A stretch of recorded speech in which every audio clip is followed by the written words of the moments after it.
Bismillahir Rahmanir Rahim. Assalamu alaikum wa rahmatullahi wa barakatuhu. May the peace, love, and blessings of Allah be with you. Welcome to Ramadan Transformation, day number 23. Last night could have been Laylatul Qadr. I hope you were up late praying. So today we're going to look at a really interesting topic, which is the end of worry. The end of worry. Yeah. That is something the inside-out paradigm promises, the end of worry. As long as you can see the inside-out paradigm for what it is, there will never be a need for you to worry. And I think you'll find that this reinforces everything you know from Islam, and I think you'll find it makes your life a lot better. And it may well be that you never need to worry again. And you often meet spiritual believers who seem really chilled out, like they're not worried about anything. It's like, well, what's going on with them? Well, I'm going to share some ideas about what's going on.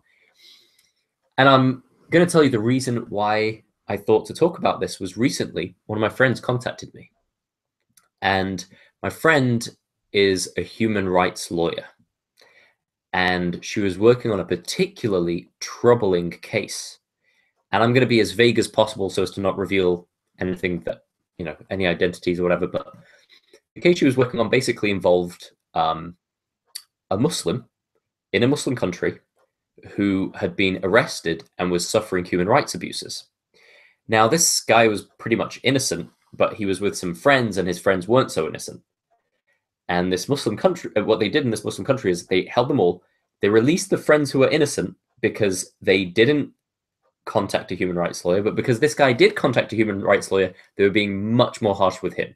And harsh in a certain Muslim country where the prisoners suffer human rights abuses is harsh. So my friend's a human rights lawyer, and she calls me up and she's like, look, I don't want to waste your time. I don't even know if you can help me with this, but, and I was like, try me, what are you going to say? Explain this. She was like, I have been working tirelessly on this case. I've been working non-stop on this case. And now it's reached a point where it's out of my hands. There's literally nothing I can do legally. There's nothing I can do in any way, but I am just so worried about this guy because if this certain country, rejects this appeal, they release people every Ramadan. But if he's not one of the people that's released during Ramadan, he's going to be, he's absolutely screwed.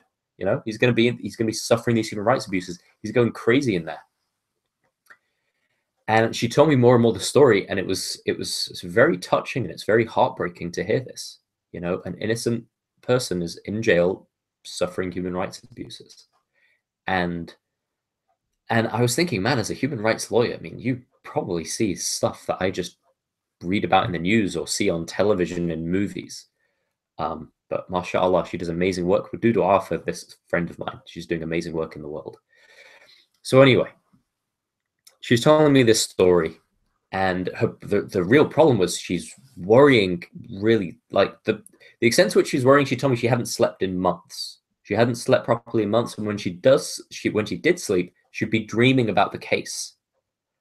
So we're talking about there's a real psychological toll this was taking on her. And there was something that I could see about the situation that she couldn't see yet. And that's what we talked about. And within about 45 minutes or an hour, probably about an hour, she was like, oh, wow. She was just so relieved. You could see it on her face, right? She lit up again. So what happened in those 45 minutes? Well, there was something I could see that she couldn't see. The thing that I'm grounded in, that I bring to the table, is I can see really clearly the inside-out paradigm. And it's not that I see it. Yeah, so let's just say I can see really clearly the inside-out paradigm. So because I could see the inside-out paradigm, because I could see our feelings come from thought, not from the situation, that gave me some leverage, and it gave me some space to have a real conversation with her. And I said, look, there's two distinctions I'm going to make. The first distinction I'm going to make is that it's actually a lyric from a song written by a friend of mine. Worry ends where faith begins. I got that right? Yeah. Worry ends where faith begins. She's like, what are you talking about? I don't know if I said it in those words, but I said, worry ends where faith begins. And I said, look, you have been acting as though you are in charge of whether or not this person suffers human rights abuses. You've been acting as though you are in charge of how much pain this person experiences, right? Because, and it makes sense for you to think like that. I mean, you're the lawyer. If you're successful in your case, he's going to be freed from jail, right? And if you're not, he won't be. But you've been acting as though it's on you. And I said, I want you to remember a hadith. The Prophet ﷺ said, and I'm going to paraphrase it, but he said, if all of the forces in this world were to gather together to harm me, they could only harm me to the extent that Allah has already prescribed for me. And if all of the forces in this world were to do good to me, they could only do good to me to the extent that Allah had already prescribed for me. The pens have been lifted, the ink is dry. And as I said that, she said she experienced just a shudder go through her body, like goosebumps. And I continued and I said, you've been acting as though, of course, you need to do your job, right? But you've been acting as though your job isn't to do your job. You've been acting as though your job is to save this person's life. But only Allah can save this person's life. You've been acting as though it's your job to prevent harm from coming to this person. And it's your job to do your job, but ultimately, only Allah can prevent harm from coming to this person. There are factors outside of your control. The judge in that Muslim country needs to make a decision, and you've got nothing to do with that. You've presented your case, you've shown your findings. It's absolutely clear where truth lies.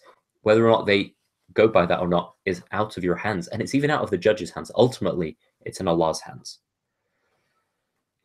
And she was like, she breathed a sigh of relief. I said to her, it's not up to you whether or not this person suffers. It's outside of your control. You are not in control. And it freaks people out to know that they're not in control, but only when they forget who really is in control. And then I gave her a couple of metaphors. I said, look, you are not the pilot of this case. You, even though you're the head lawyer of the human rights lawyer, you are not the pilot. You are the plane. Your job, you have an important job to do. You're running the engine. You've got to put your wings out. You've got to do your job, but you're not the pilot. Allah is in charge. Allah will ultimately determine success or failure. You just need to do your job. So that was the first distinction. The second distinction was that became really obvious from our conversation is that she had been telling herself, oh my God, I'll just be so happy when this case is over.